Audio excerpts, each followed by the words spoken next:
Happy Wednesday, everybody. Welcome to Respectfully Speaking. I am one of your co-hosts, KP, and we're going to say what up, though, to you. Happy hump day.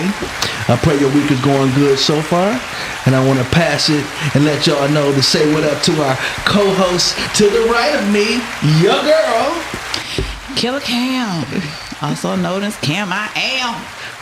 Hey everybody, happy Wednesday. It is like really beautiful outside and God is good all the time, and all the time God is good, and happy to be here on this beautiful Wednesday. And with all that being said, it's just a lot of light in here. So to my right we have a light that shines bright, and her name is... It's just me. Hey y'all, happy Wednesday. I hope all is well. Happy hump day. Enjoy these last couple of weeks of summer because it's gonna be cold soon, y'all.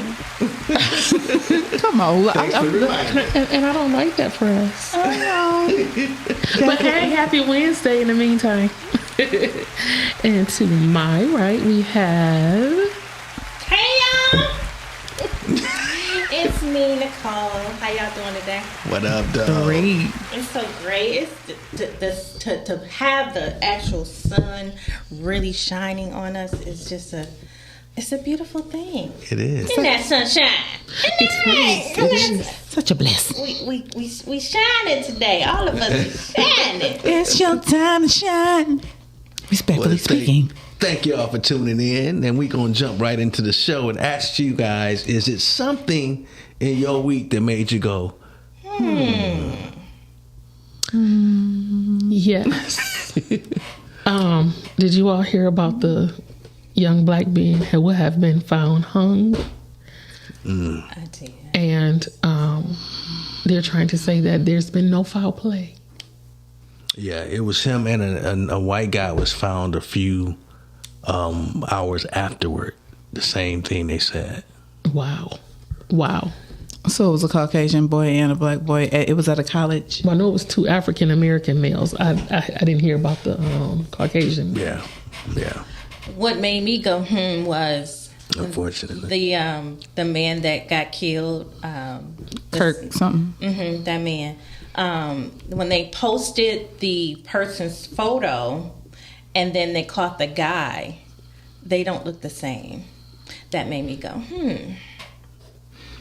Yeah, sometimes there's always more to the story than what they share. Absolutely. Unfortunately. And it's always like a ploy, or what do you call it? To me, a lot of this stuff is just distractions. And not saying about the two young men that were hung, because that ain't no distraction. But I'm just saying, like, it is the guy. It's not the guy. It looked like the guy. It looked like a totally different guy. It's always like that when things of that nature happen. Yeah. It's sad, though, because it's like, I don't think we should. I had a disagreement with some people about that whole situation. Is that I can't dispute or argue how somebody feels about a person, but I don't celebrate death no matter where it comes. Exactly. I just don't. Right.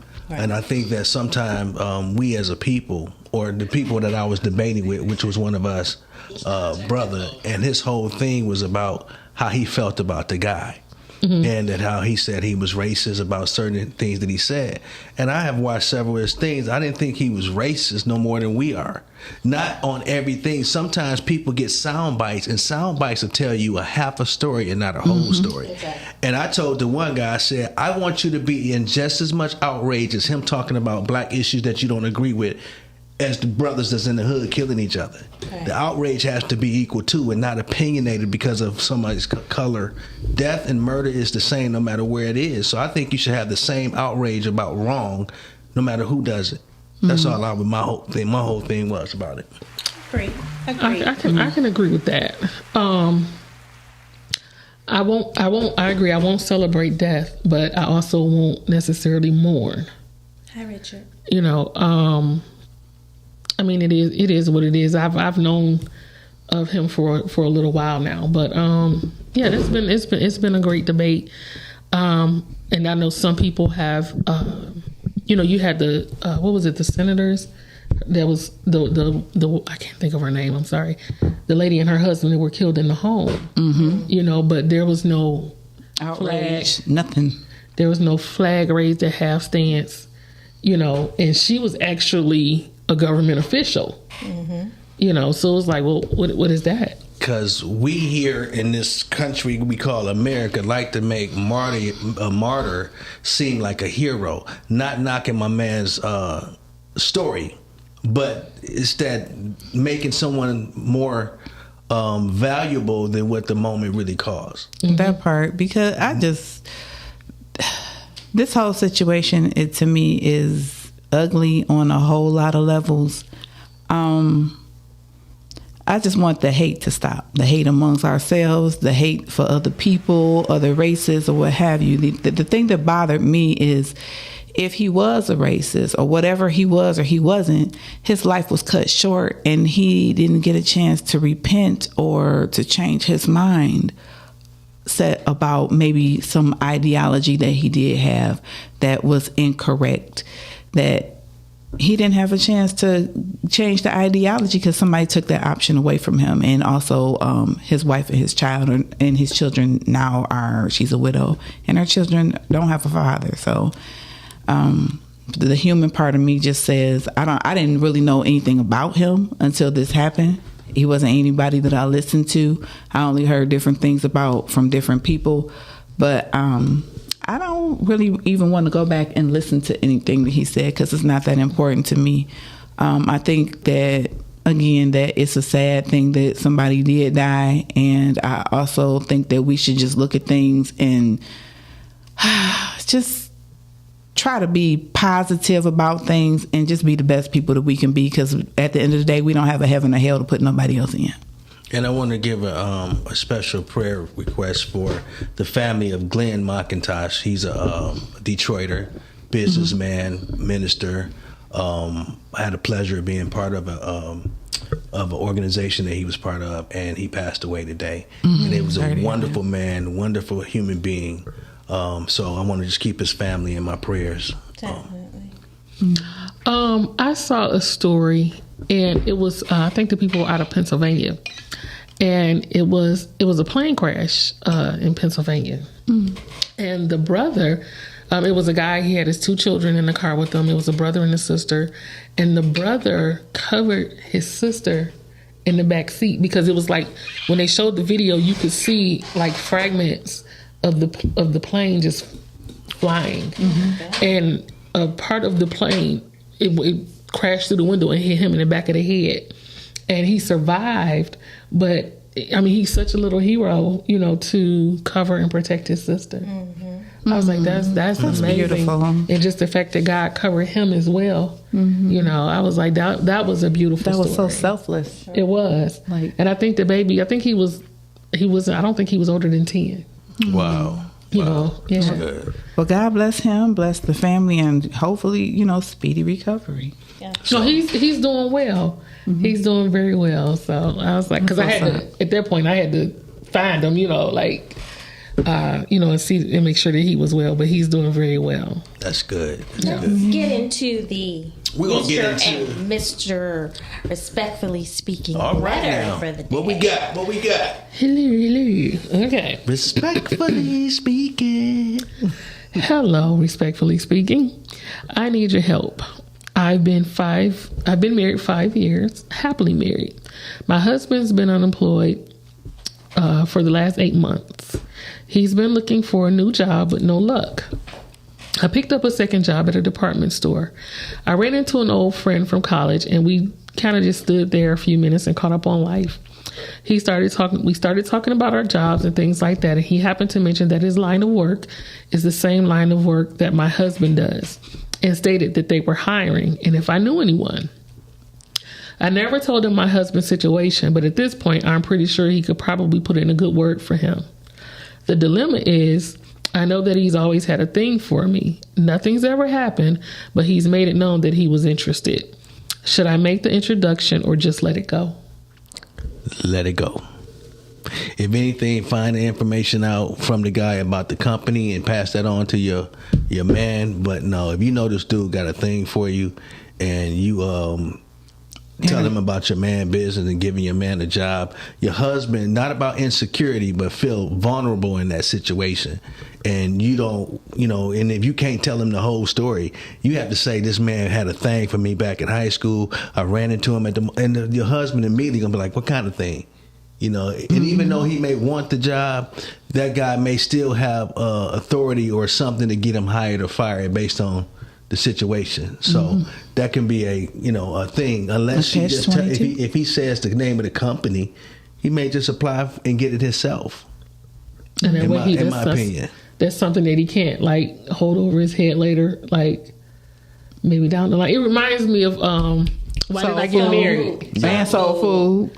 Both. Yeah. Why do I get married? Mm-hmm. Yeah, it's like he ain't about to be, and I have to think. It's a catch-22 because he can say some slick stuff to you. Man, you lucky you got that job and that wife. Right. Yeah. And also, as a woman, come on.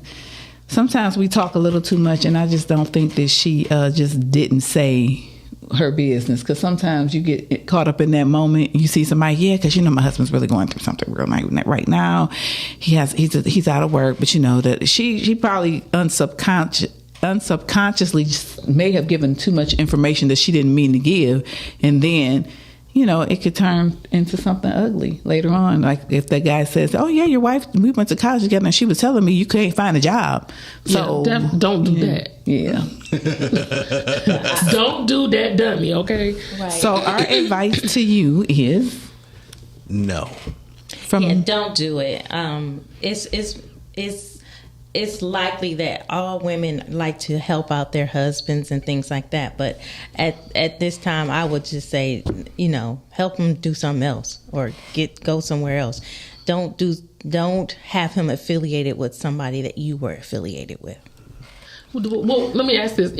So if the guy was never interested in her or never said anything, would that make a difference from a male perspective? Yeah. It could, yes. It could. But the thing of it is about how much of that you're sure of. Because if you just with a person that grew up down the street from him, that's different. That's like your neighbor. That's family. And you can introduce him to him and y'all can be cool or whatnot. But if it's somebody that, had eyes for you or tried to holler, that puts your husband in a different position. Yeah, in a bold position. Vice versa, if it was a woman, it puts that woman at a disposition. Yeah, because I don't know that I would be okay with that. Yeah, and for her to specifically say, "I know that he had a thing for me," what time it is, so just walk away. Right. He's probably still got a thing for you. Y'all wasn't sitting there, he was chatting you up like, yeah, your man in the job. Right. I got you, son. You looking good, sis. Well, I mean, Let's talk about it over dinner. Hey, Sonia. Right. What up, though, Sonia? What up, though? Hey, Calvin. Hey, Calvin. What up, Cal? And we said hi to Richard earlier. Hi, Richard. Hey, Richard. What up, Richie Rich? Okay, so y'all, we're going to get into our topic.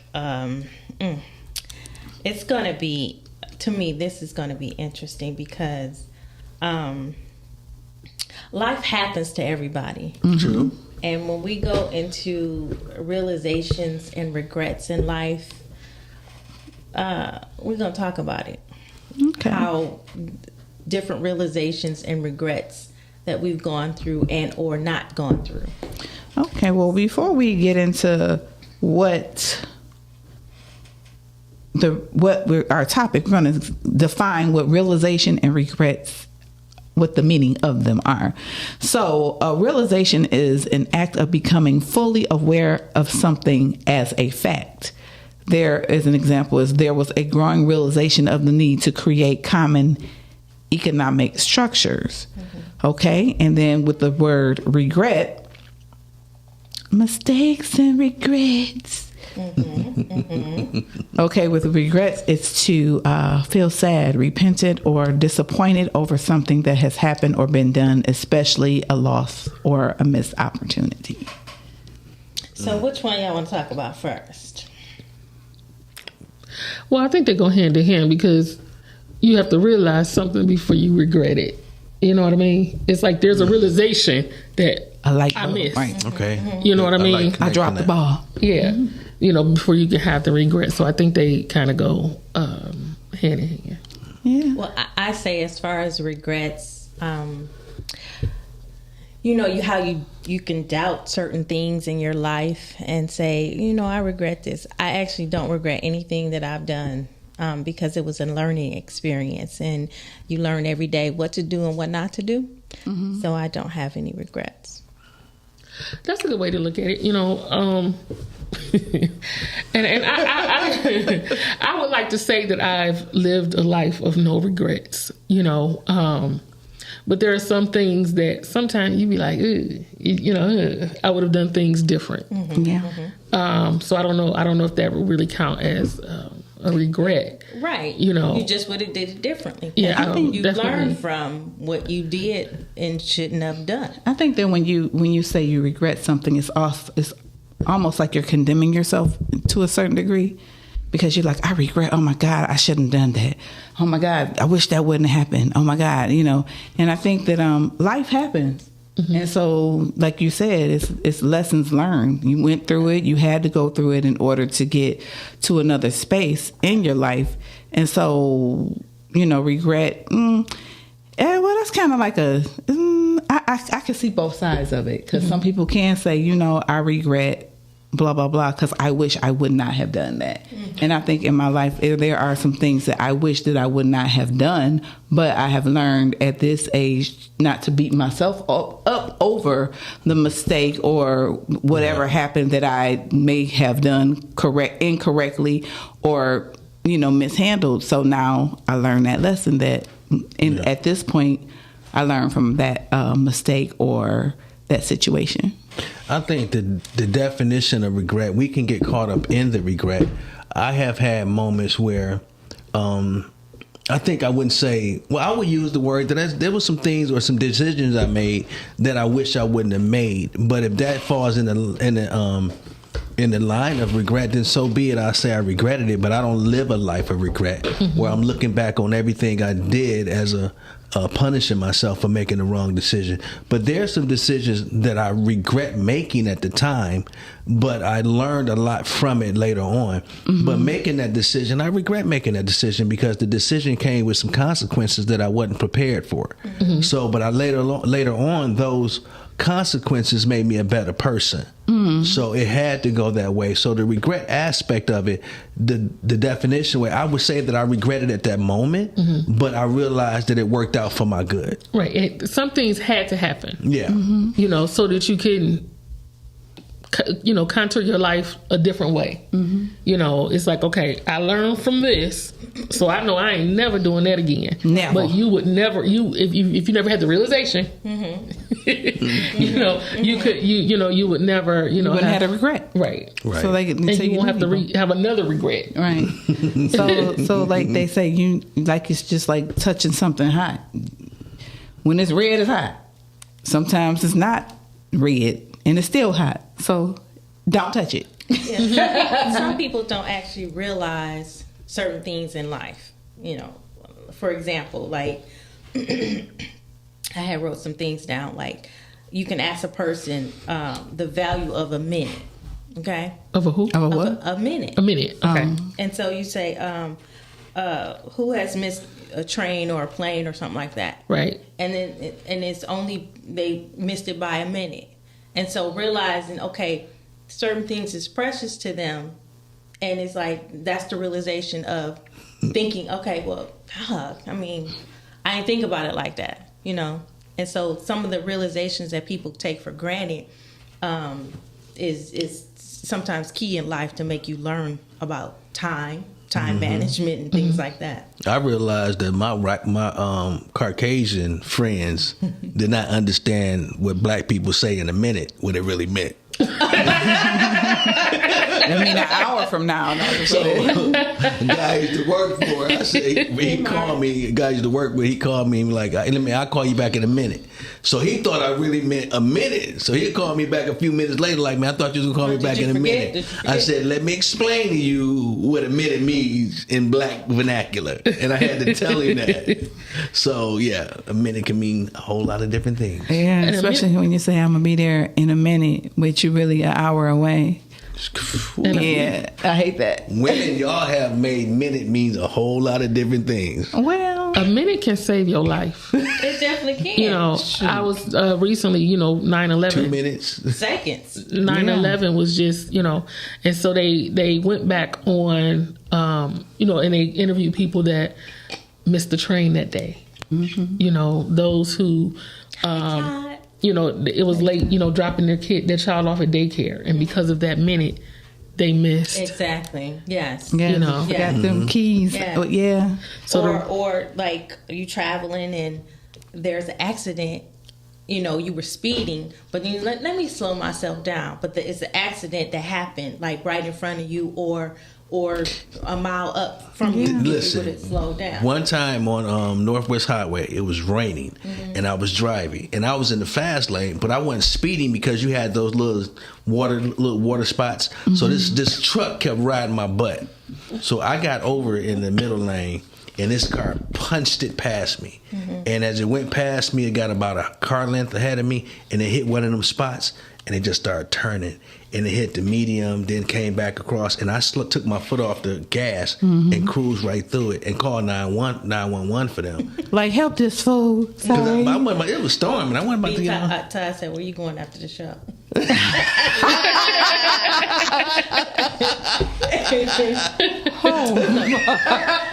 No, What up, B? What up, Ty? We miss you, dude. I would just say that that is so true, that a minute, a second.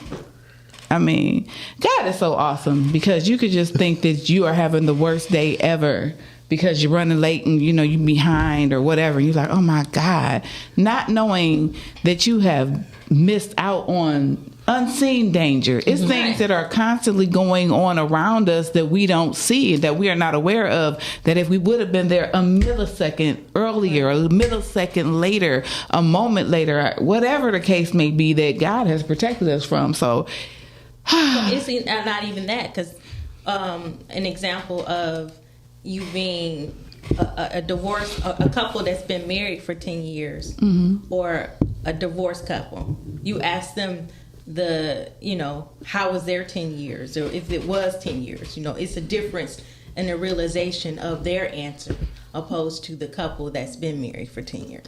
Well, yeah, because some people have been married for 10 years and nothing in their relationship was ever wrong, but then one thing can be the straw that breaks the camel's back. That is true. Like, it's just and it can be just a little thing, but it was a build up of things and the realization of what that build up was once they actually go through the process. Because sometimes people say they forgive and they really don't forgive. They just let it go for that moment, and then they store it in a little pocket in their mind, and then after a while it'll just keep building up, and then boom, one day I've been guilty of that.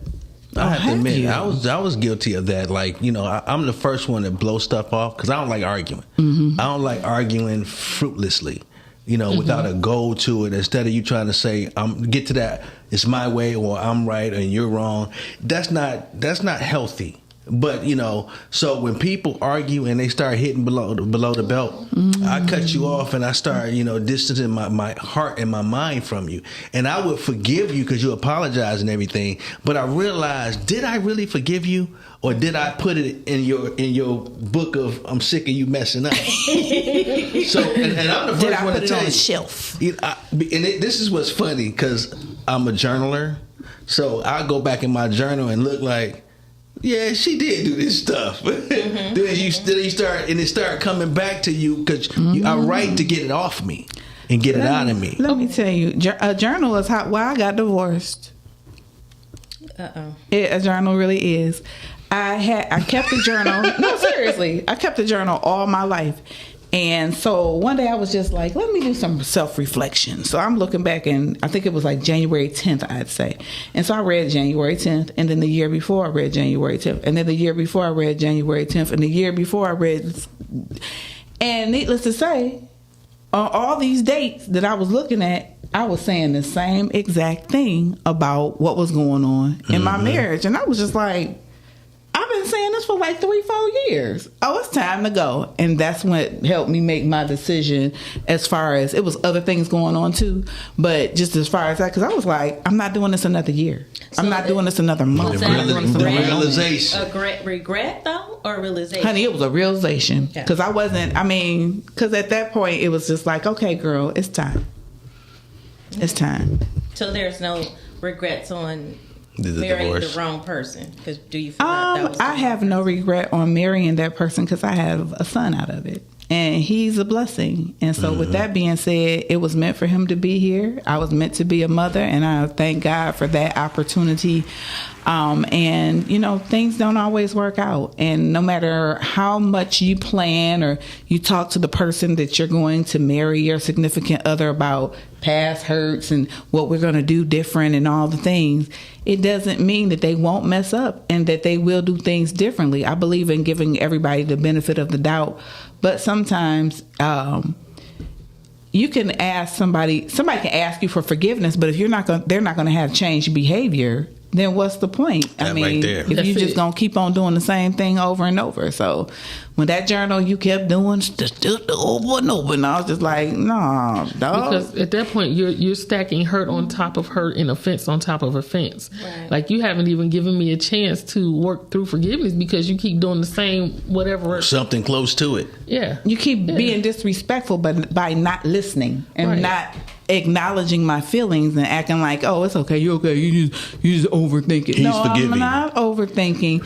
But the thing is, and the other thing, forgiveness doesn't have a time limit. And I'm just going to say that if you offend somebody and you really hurt them, you know, a person can tell you that they forgive you, but it's a process and they actually need time. Maybe they're saying, I forgive you in that moment because in that moment they do forgive you, but it goes deeper than that, because when that thought pops back up, then the cycle starts all over again. And you have to give people grace and know that people do forgive you, but it's a process and you have to work through that. Go Sonny ahead. said God is the master chess player. He always makes 6 moves ahead. Yeah. I used to say that, and when it came to forgiveness, and one of my quotes used to be like, "If I cut you with a knife, do I'm sorry stop you from bleeding?" Nope. So people keep on stabbing you and want to put a Band-Aid on a wound they created, and you still bleeding. So the forgiveness for me end up being something I have to do to forgive you for me not to stop bleeding. But it does not mean I ignore your wound. You cut me, so I'm not gonna forget you still got a knife until you put the knife down and learn how to do something different. The forgiveness is only gonna be for the first time. I can't forgive you 1,000, even though we're supposed to as believers, but you're supposed to learn from forgiving a person. 456. Right. 457. When I get to 490, 7 times 70, you done. Right. But the thing is, I think the offender has to understand that they just think that it's supposed to just get washed away. You know, just, yeah, I said I'm sorry. And it's like, It's hard to heal. okay. You can't forgive. It's hard to heal and forgive in the place that you've been hurt.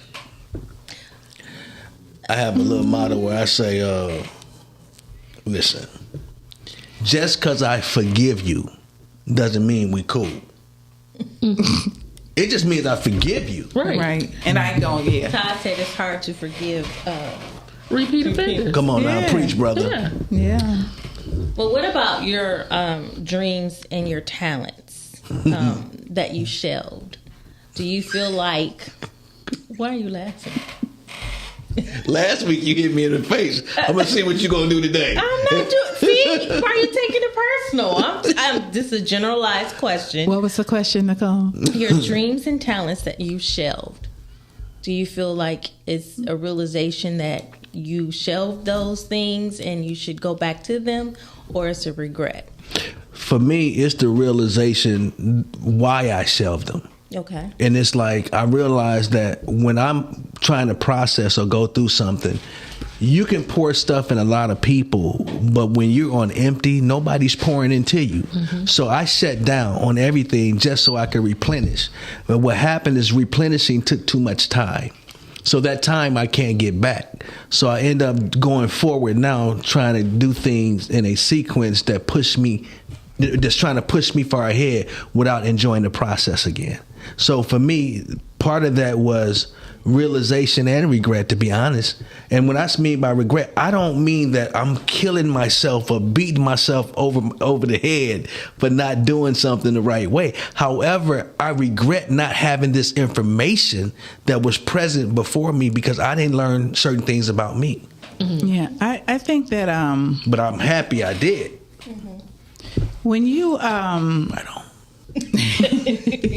I lost a dear friend, and it just, when we were thinking and talking about him, just doing some reflection, it was like that last year before he passed, it was like he was trying to do everything. Like the last 2 years, he was doing this, that, that. And it's kind of like something inside of him clicked. I don't know if he knew that maybe, time was winding down, whatever. But it was amazing to me, all the things. He had a great life, but all the things that he accomplished in those 2 years. Like, it was like, okay, I'm fast forward. Every dream I'm going to do, I'm going to leave this place empty. I'm going to make sure that I accomplish these goals. And we were kind of looking at him like he crazy, like, why he trying to do everything? But the passion that he had, now that he's gone, has shown me, you got to do it. You got to do it afraid. You can't be nothing. Just do it. Do it, do it, do it, do it. And live. And that was the whole thing. He was living. He was living out his dreams, his hopes, his aspirations. He was trying to make other people's dreams come true. He was just living and just being passionate about life and passionate about people. And I think that we all should take that example about being passionate about life and being passionate about people and just really being present.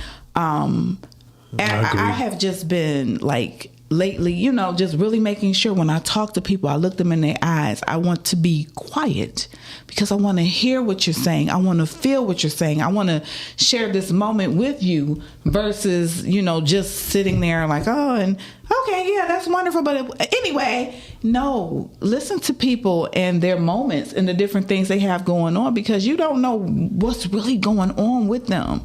And you may be the lifeline that they need to change their life or give them comfort or peace in that moment that they can't get from anywhere else. So that just made me want to be more of a light, to be softer, to listen, to be slow to speak, to be slow to anger, and just shut up, listen, and be present in the moment with the people in my life that I'm communicating with at the time, whether it's a close friend or a total stranger. Just be present and listen. I feel that. I feel that. Right on. One of the realizations I made, and it's a little bit of a piggyback on something you were saying. You were talking about, pouring into people and not having people pour back into you. One of the realizations that I've made is that oftentimes the people you pour into and those who pour into you are a complete different group of people. Absolutely. A lot of times the people that you pour into are not capable of pouring back into you. Mm-hmm. True that. They just don't have it. They don't know how. They don't, and they don't have it. Right. Sometimes it might be the knowledge or the wisdom, to be, what it is you need in that moment. So a lot of times it's two different groups, and a lot of times the ones you pour into, they may drain. So you don't even have you don't have that well dry, right? To even entertain another group that would be beneficial to you. Caller. Hi, welcome to Respectfully Speaking. What's up, team? How y'all doing? What up, Big Todd in the building? We miss you. What's good? How y'all doing? Y'all all right? We Yes, doing sir. good, bro. How you be? Man, I'm cool. I'm living. That's good. That's good. It's so good to hear your voice, man. Thank you, man. Y'all got a great show going on. One of the harshest realizations I had to come up with was realizing that everybody that I love or I believe love me are not going to respect me. And I had to understand that nobody owes me respect and I don't owe anybody else respect. It's just either you got it or you earned it or you didn't.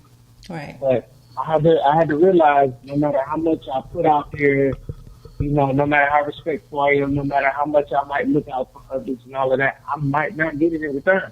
Yeah. And it was a hard pill to swallow at first, but as I started to understand human behavior, typical human behavior, I made peace with it. Okay.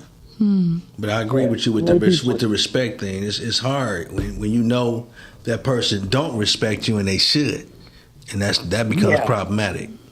I know I also Absolutely. came to the realization that nobody cares for me more than I care for myself. That part. And There you go. it's There you okay go. to say no. Yeah. It's definitely okay to say no. And it's okay not to pour. Because sometimes people are vampires. Like you will pour into a person, they'll come to you with a situation or a circumstance, and you'll pour into them. You're going to give them all this information, the knowledge. And one thing I had to learn is if you don't care more about yourself or the situation, I can't care more than you care. Everybody is not your assignment.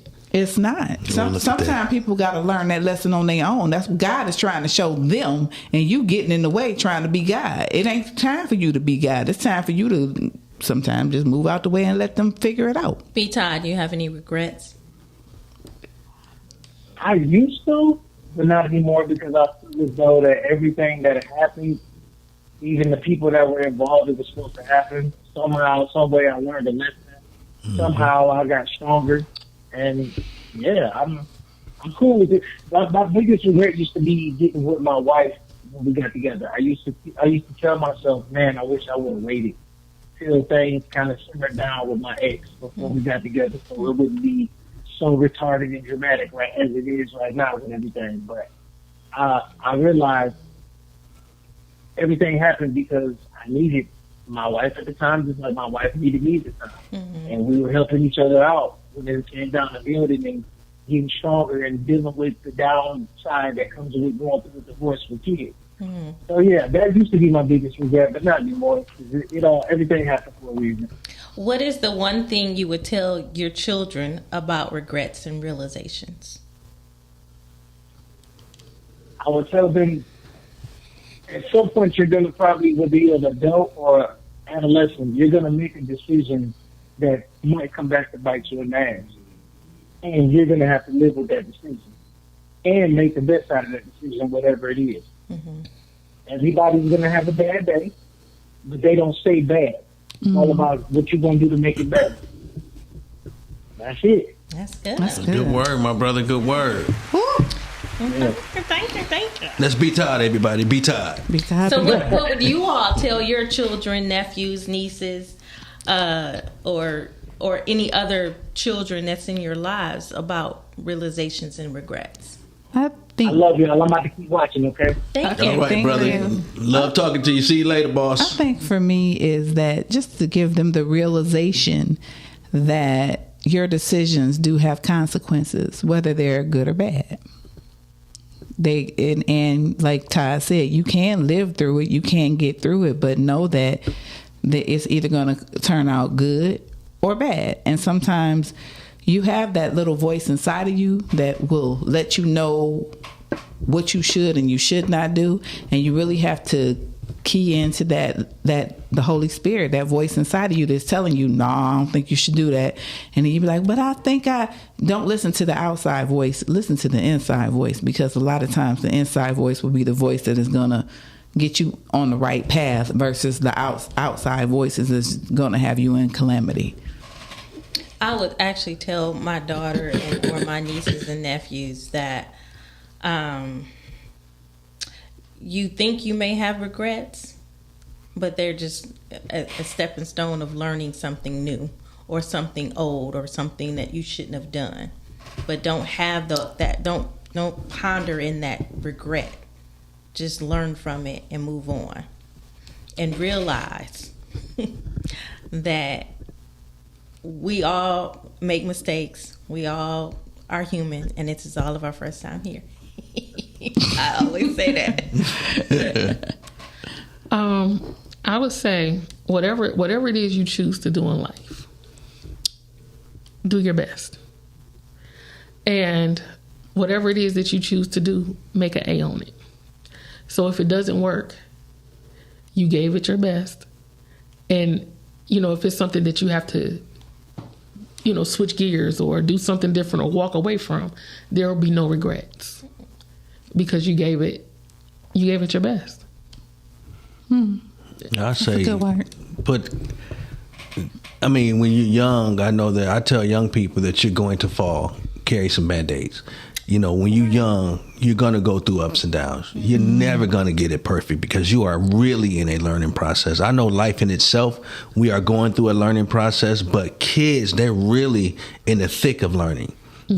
So for me, I just tell them to expect a mistake and grow from it. Expect to fall, keep going, but always plan to do your best in everything you are.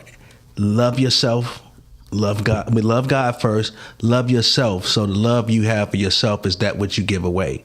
That's why even in the Bible, when Jesus said, love your neighbor as yourself, he expects you to love yourself enough that the love that you give to other people will make them feel good about them because you feel good about you. So I tell all my nieces and nephews things of that nature. And then I also just encourage them. And sometimes you got to encourage yourself, especially when you fall. Absolutely. I used to be very critical about myself, especially when I went through some things that shifted me. Like when I started having seizures, that kind of stuff came as I didn't grow up with that. That's something that happened. And it went from me living my best life till finding myself getting off the floor in my place with a busted lip because I didn't know what was happening. So that shifted some things in me, and I started to just walk in fear, being fearful.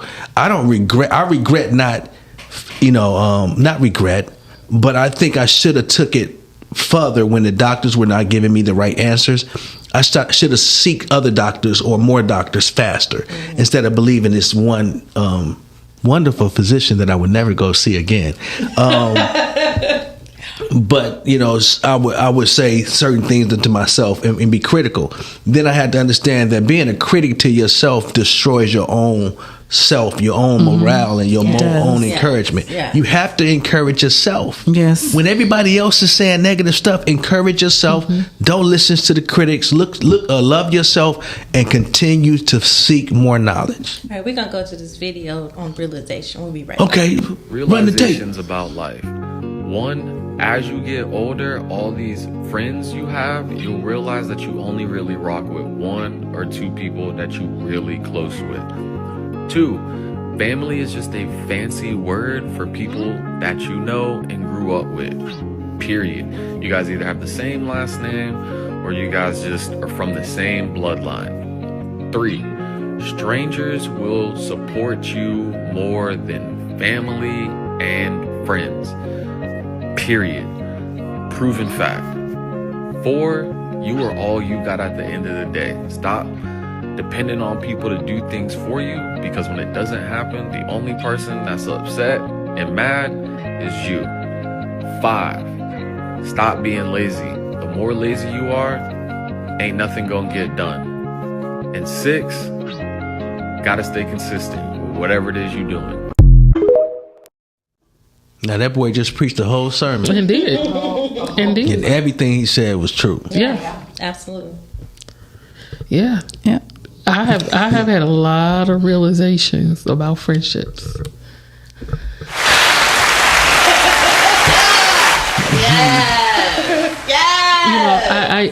I used to be naive, and I only saw the best in people, and I still do, actually. Yeah, I get that. I'm a too. lot wiser now, and if it looks like a duck and it quacks like a duck, then it's a duck. It's a duck. It might be a squirrel identifying as a duck. Yeah. Because you know how you would respond or react or how you treat people, and you tend to think that this is how other people are when that is not the case. Yeah, because you're expecting you out of them, and exactly, they can't be you. and that's not it doesn't work like that. So I've learned to see a duck for being a duck and not try to make it a swan. That part. I agree. That's good. I think in friendships, like, throughout my life, I know a lot of people. And I know a lot of people from different walks of life. And I realized out of all the walks of life, I had the ability to pick that one out of that group that I got close to. I'm cool with everybody, but out of those group, it's that one that gets invited into the holies of holies. And I realized that, all of my groups can get along. They all flow together because of me, because of how I choose people to be my friends. There's some people that are there for reasons, seasons, or lifetimes. I'm not mad at any point in this particular relationship that you are. However, though, I do believe and appreciate everybody for being part of it.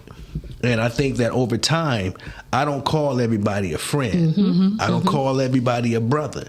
And a lot of times, there are people who call me their friend, and I won't call them my friend. So I had to understand what made that what makes the difference, and I had to separate a friendship from a coworker. You are a coworker. You're not really a friend. Right. I have come to realize that too, as far as people being in your life for a reason or a season and things like that, meaning that they have their own motive of why they're in your life. They may call you that friend, but it could be because you all have similar backgrounds. It could be something similar happened to you both, various things like that. So to me, that friend word is yeah. But those it's a touchy subject. It is, because you grow up and you're like a kid, and everybody, that's my friend, and your mother tell you that's not your friend. Not your friend. That is when not your He friend. really don't like it. So When I say your mama be baby, on don't point, wait. Yeah, I don't care Y'all how good old you are. friends? I don't care how old you are. They always know. That's They be like, sermon. that is not. Where's that? My Your mother used to say your mother stuff be like- like, where they come from? I really don't like him. I'm like, well, why, Ma? He's my friend. It's I don't care who he is. It's I something really don't about like them. him. It's Yeah. something about them. And then she'll, later on, she'll say it. My mother is one of those people that I told you I didn't like him, and you done let that man and messed over you, done stole from you. My mother like that. She that deal.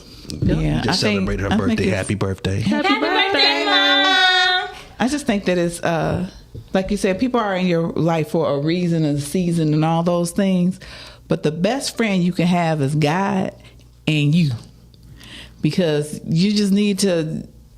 It's okay to be alone. I think that sometimes people think that they just have to have friends all the time, and you don't. Sometimes you just need to be alone with yourself and figure out who you are, figure out how to love you, figure out how to get that wisdom and knowledge and the different things that you need to do to make yourself a better person before you can extend yourself to trying to be somebody's friend. I think the word friend is really overused and overhyped. Because there's a responsibility that comes with being a friend. Yes. And oftentimes people are not looking at the responsibility of being a friend. They're looking what they can gain from being a friend, or having the title of friend, making you think we're friends. So do y'all regret having certain friends? I had the realization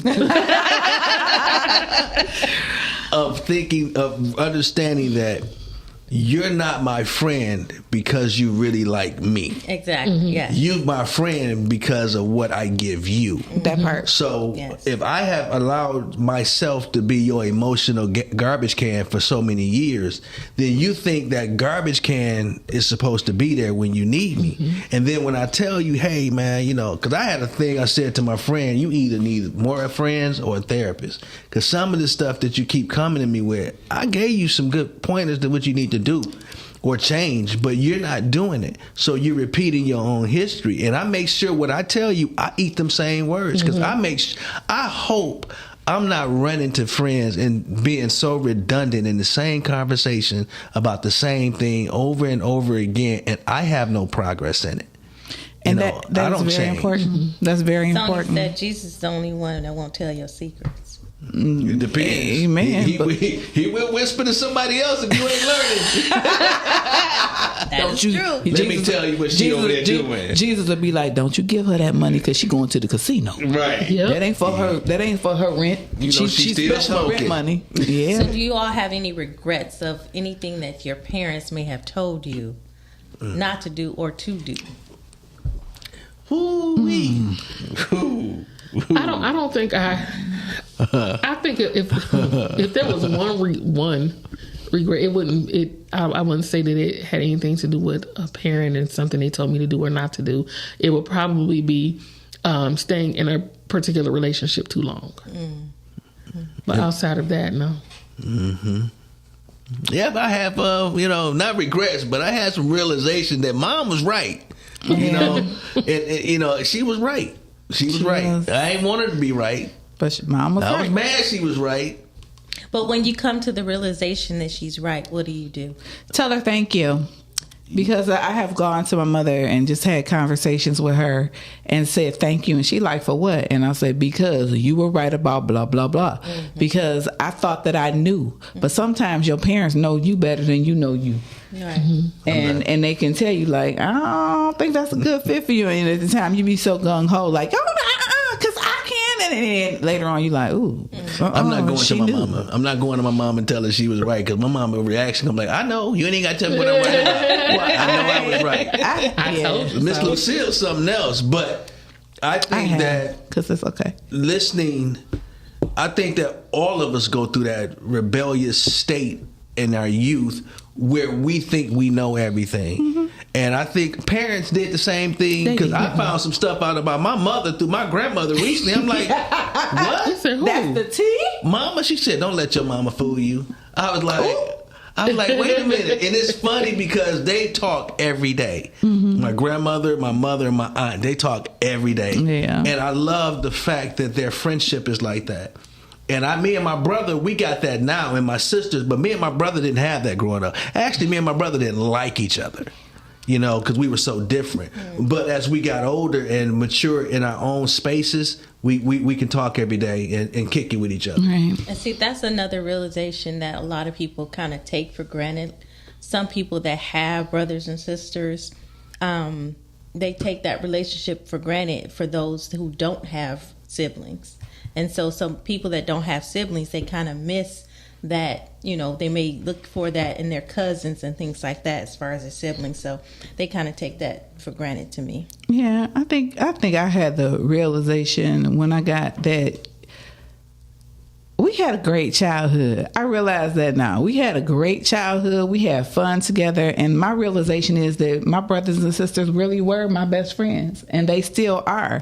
Because it's something about your siblings that they know what nobody else knows. They experienced y'all getting through y'all crazy parents together and all the different situations at family reunions. And like my sister now, she's younger than me.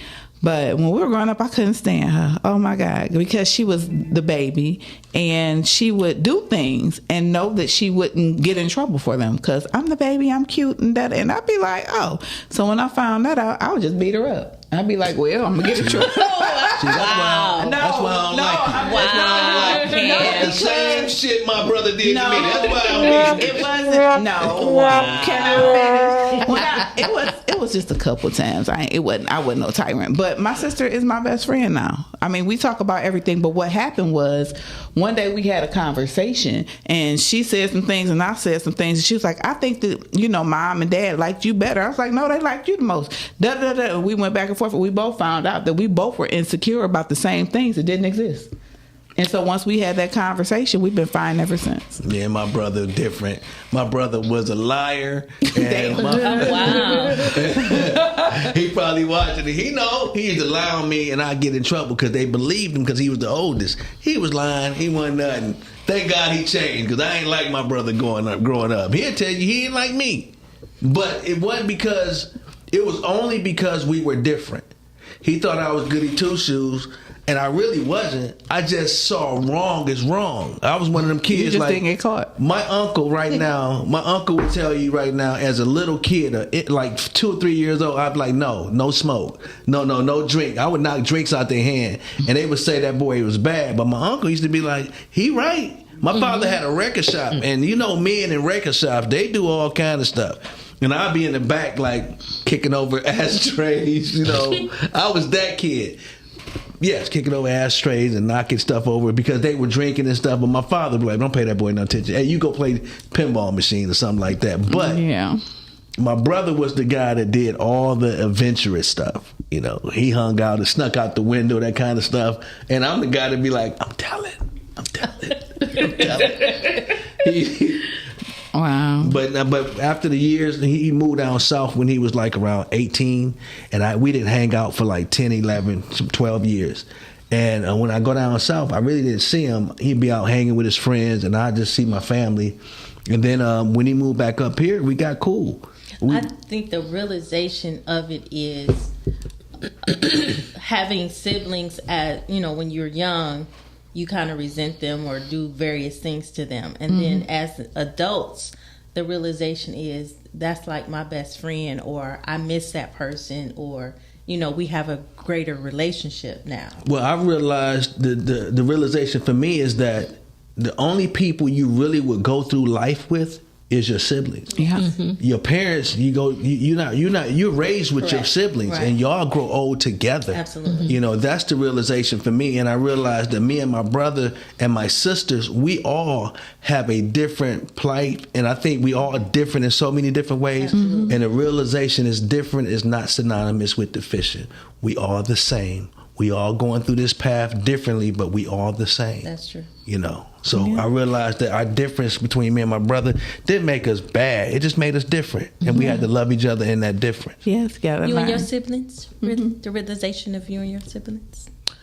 Being the oldest, it's like those are my babies. Especially with me and my sister, because it's a 12-year difference. And then with my brother, it's 5 years? I think it's 5 years difference.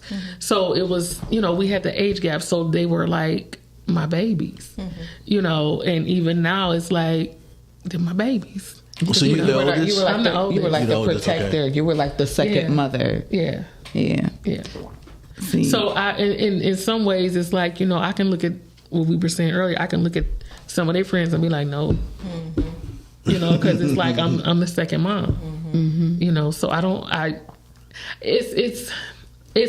it took a long time for me and my sister to become friends, but it was because that was my baby. So it's like now she's married and has children. Right. It's like I have to respect her as a woman now and not just my baby sister. Yeah. That's good. That's good. Yeah. That's good. But I saw the same thing happen with me and my mom. Where it's like, oh, this is mom. But it's like when she reaches a certain age, we can relate as women. Right. She my mama's sister friend. Yeah, because I told my daughter, I said, I know you as my daughter, but I need to know you as my adult daughter, because I don't know you as my adult daughter. So we have to get to know, because she liked different things that she liked as a child. So you just have to maneuver and come to the realization that, this is a different person. My nephews and nieces, they all are just so unique. You know what I mean? But I try, and even with my siblings, we all are so different. But my baby sister and my brother, they got so many similarities of my father. You can see my father in them, especially if you get them mad. And it's, once you become adults, you really, family they're going to get on your nerve because they know the good, the bad, the ugly, and all of the things in between about you. And what's in the closet? But that's another thing too, as I stated, because it's all of our first time here. The fact that our siblings, our cousins, they grow on a daily basis, and they grow into different people than we used to from when they were little. And so you have to realize that this is not the same person that they were at 5 6 years old. And we can't see it because we're close to them. Exactly. And we don't see them shifts. The one thing I can say, regardless of how different or unique my siblings are, we all know that we love each other. Absolutely. And that's just the thing, the glue that always keeps us together. Even if you don't get along, you can still love that person from afar. No matter what, I love you. And My brother, he's I think 3 years. He's 3 years older than me, and so we both are the middle children. So he always shows me in his own way, like I'm his baby sister, even because I was his baby sister before my sister was our baby sister. So I love the fact that he does little special things for me, and he'll take me places and do things still now, even as an adult. And I love you, Chucky. I hope you have fun in Punta Cana. What about you and your siblings, Nicole? Me and my siblings, we all love each other. We all have different personalities. How many siblings you got? 4, 5. See that. You know what? They watching. 5. Yeah, they probably are. So how many brothers and sisters? I have 2 brothers and 2 sisters. That's 4. So it's 5 of y'all all together. 5, right? Yes. Okay, we're working on it, you guys. Yes. That's what's up. So I'm the baby girl. But we gotta go, y'all. So it has been lovely talking about realizations and regrets. Any last words on realizations and regrets? Don't have no regrets, and realize that you have more values inside of you than you thought of. And know when you realize that your regrets gets less and less and less. So live your life with purpose. I was gonna say, live your best life, and it's okay to make mistakes. Yes. Don't condemn yourself. Live your best life, and like Nicole says, realize it's your first time here, and we're all learning. We're all work in progress. We are all works in progress, and so just live each day. Live it to the best of your ability. Treat people right. Be kind, and live. Live, and love you, because you're the only one that cares for yourself the most. Yep. Other than God. Have a great day. We'll see y'all next week. All right, bye. All right, be See blessed. y'all. Peace, you guys. Respectfully speaking. Respect.